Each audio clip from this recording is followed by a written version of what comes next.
Hello and welcome to my watch reviews. My name is Mike, and if you are watching this live, Happy New Year to you all. And we're going to start the year off with the latest model from San Martin. This is the very catchy SN0129-G-D. And as you can see, it is quite a bold and striking watch. Some interesting colours going on there. So in this video, we're going to have a closer look at all the features it's got. We're going to look inside, we're going to have a look on the microscope, and I'll give you my opinion along the way. So let's get started. Okay, I'm going to start straight away with the price. So as of the 29th of December, this is £200, which is about $250. It may well be cheaper on the day of release of this video, the 2nd of January, because I'm led to believe there is a sale. But you can see here the four colorways that they have, and two of these, the first two, the orange and the white one, have very interesting lume to the bezel, which I'll show shortly. So you can take your pick of which ones you like. Personally, I like this grey and orange one the best. So let's have a look at that dial. Right, that's better. We're nice and close up, and we're outside as well. So this is what it looks like in the daylight. Who would have thought it, eh? Grey and orange. It does work well. It's almost like that McLaren orange, isn't it? And I like the way it matches the hands.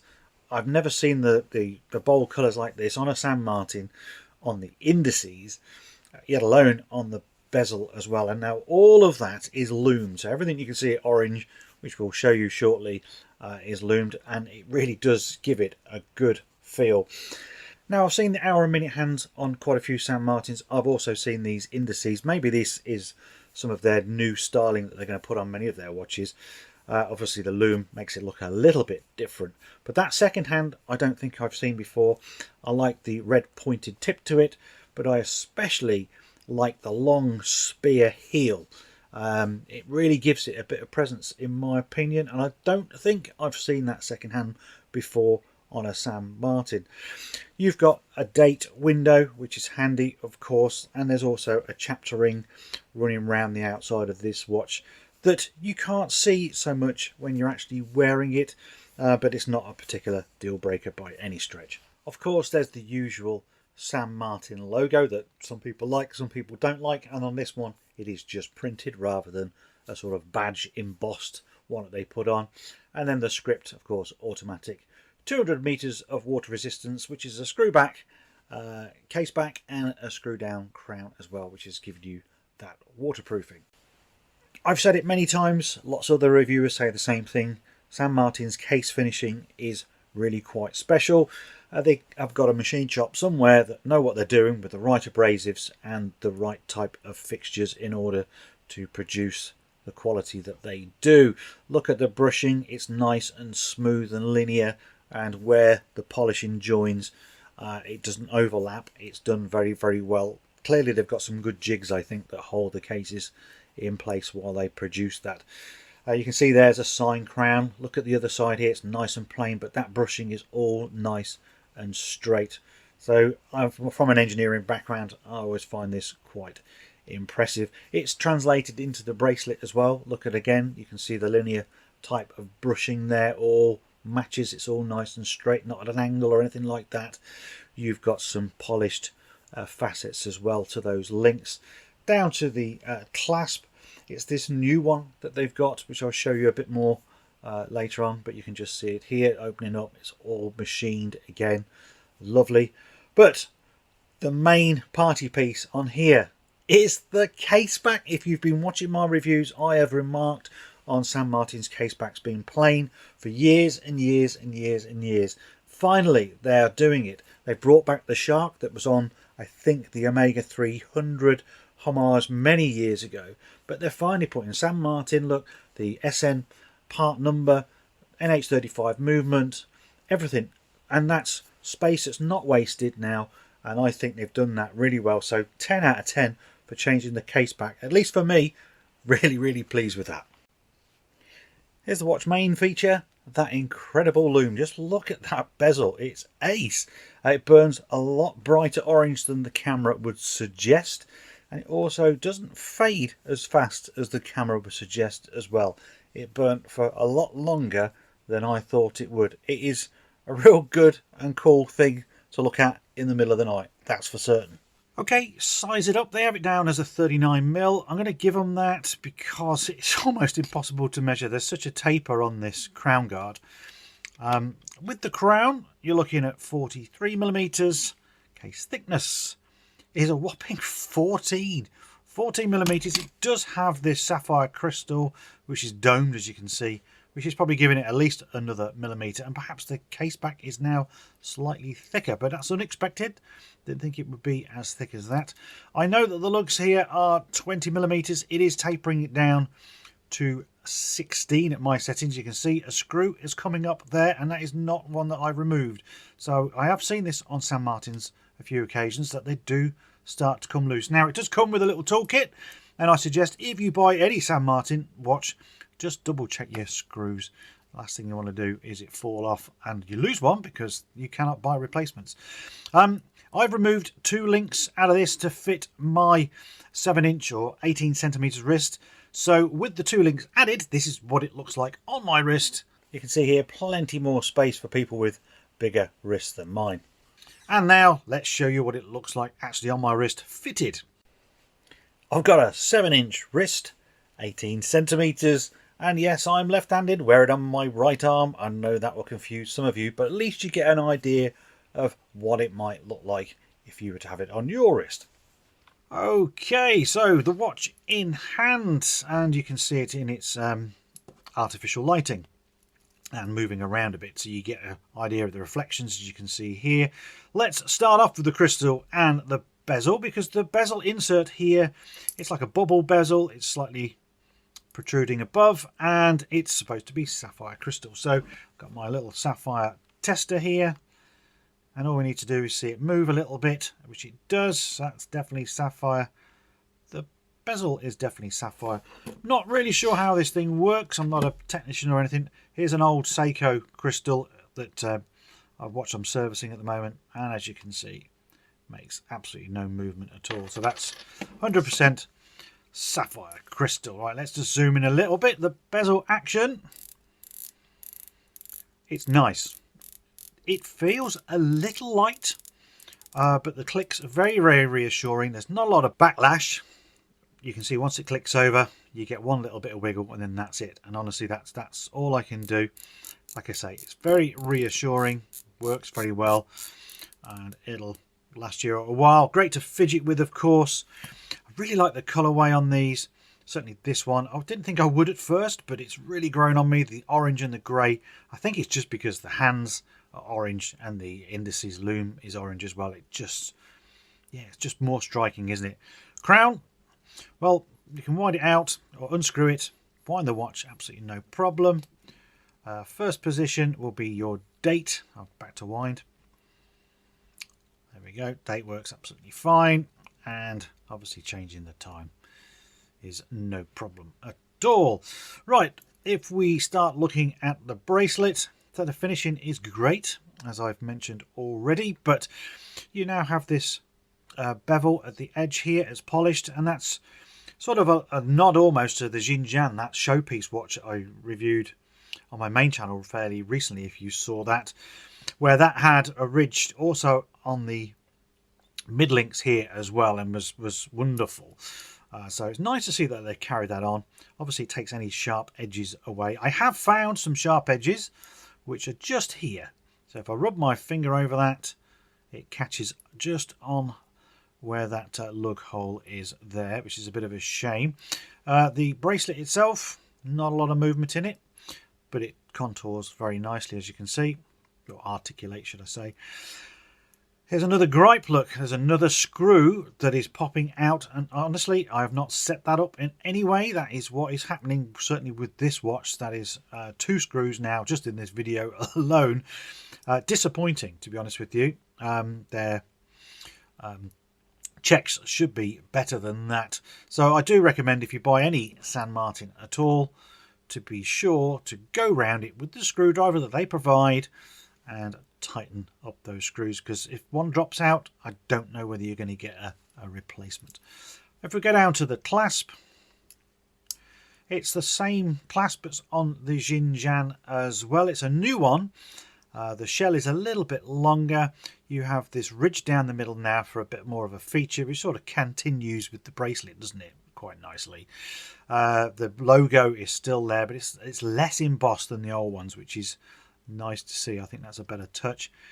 It comes out like that, no problem. The on the fly adjustment is really easy, as you can see. It gives you at least a link. And again, my video on the Xinjiang, which was on the main channel, I criticised this. Every time I undid it, or sized it, sorry, for my wrist, and then tried to put it on my wrist, it would pop out. Well, it doesn't on this one. So maybe I just had one that was a little bit duff, for want of a better word. I mean, you don't want anybody to have anything duff on them at all, but it was certainly a gripe in the last one. So unless they've changed something and tightened it up, I don't know. But there you go. That is what it is in the hand. Hope you find some of that useful. But let's now stick it on the microscope. We'll have a look closely. This dial is enamelled. It almost looks plastic from here, but they say it's enamelled. So let's see that. Well, within a few millimetres, put it that way. Well, I'll tell you what San Martin has changed, and that is the tightness of their case backs, because this one was tighter than the duck's backside, that's for certain. I had to get the heavy equipment out in order to undo it. Fortunately, I've got the kit to do that. Bit more reassuring, I suppose, because in the past I have found their case backs to be a little bit loose as well, a bit like the screws. So this one, very reassuring, probably almost too much. So here's the movement on the microscope, and it is a Seiko NH35A. We've seen plenty of these, but if you haven't seen one before and this is the first time, this is a very reliable mechanical movement. It's automatic, which means this weight here will spin around on your wrist and it will wind the watch through a whole bunch of these little teeth here and gears, and winds the mainspring quite happily in both directions. Also hand winds, and it does hack. There is your heart, if you like. This is the balance and the hairspring, and this is your shock protection in case you drop it, so you don't break the pivots, which is what happened back in well, up until shock came in, which I don't know when it was exactly, 40s, 30s perhaps. So yes, thing of the past. We have seen in the past some of the springs that hold the jewel in to be not in the right place, but that one is fine. So there we go. That is the NH35. Let's flip it over and see the dial. They say it is enamelled. I've got no reason to doubt that. Look at the reflection you get. That's lovely.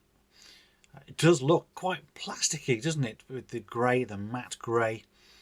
So what we want to do is just look around and see if we can see anything wrong, really. So I am kind of looking at the loom. It's placed nicely. I can't decide whether the white bits that I can see are reflections or whether that is actually white bits of loom here. It does look yellow, I know, and it is bright orange.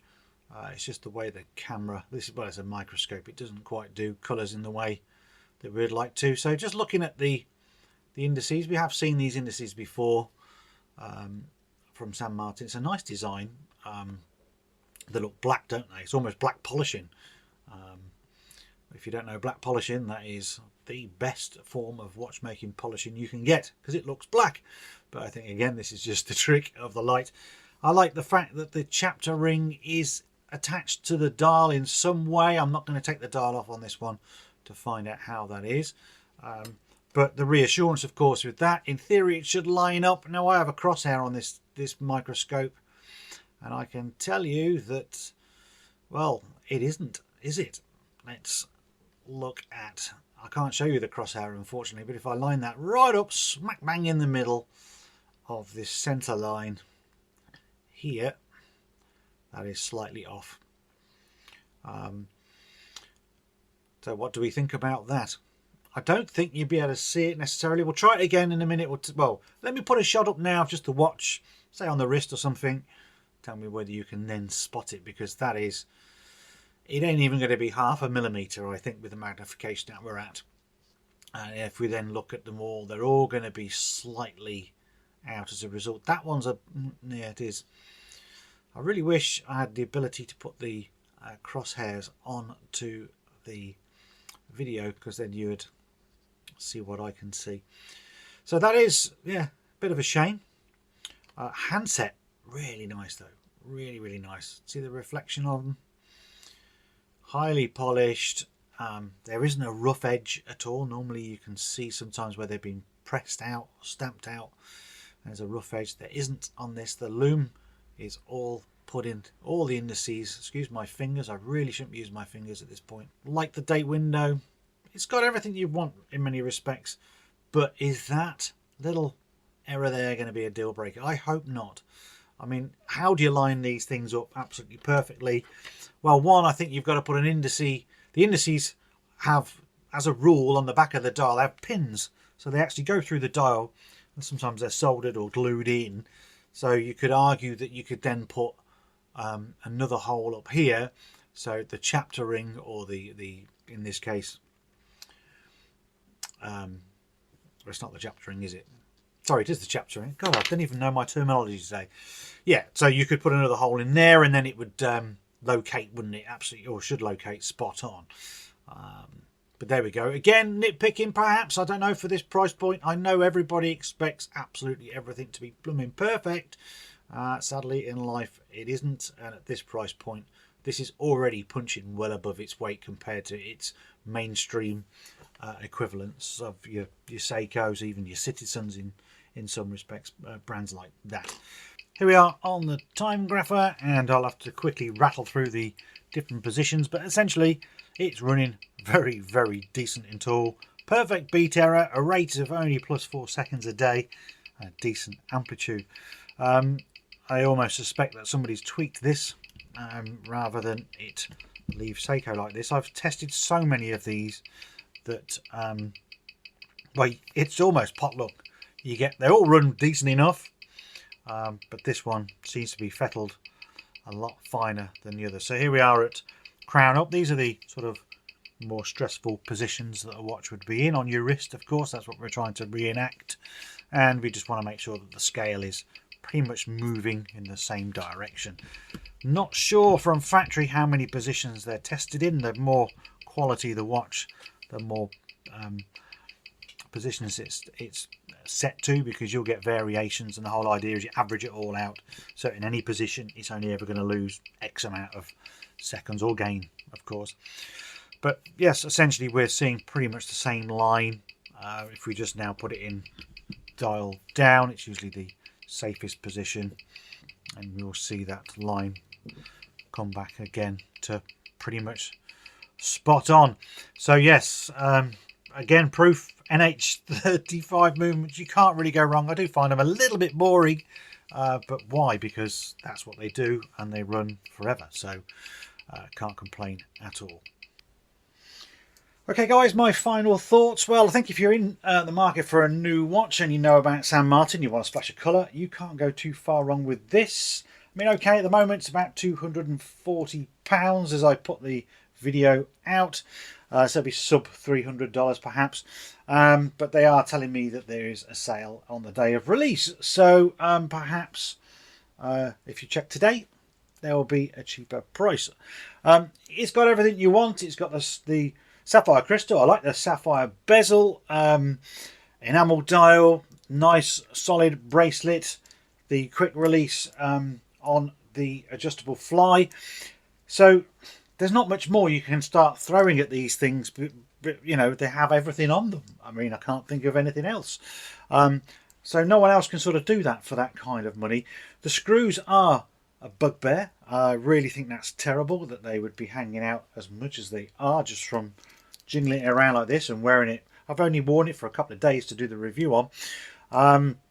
So yeah, the chapter ring misalignment, which is it is honestly a fraction of a millimeter, and I think I've been quite unkind. I mean, it did look visually out on the microscope, but when you're actually looking at the watch like this, you are lining up the arrow on the bezel with the double markers of 12 in the chapter ring, because you've got to look at it at an angle like this.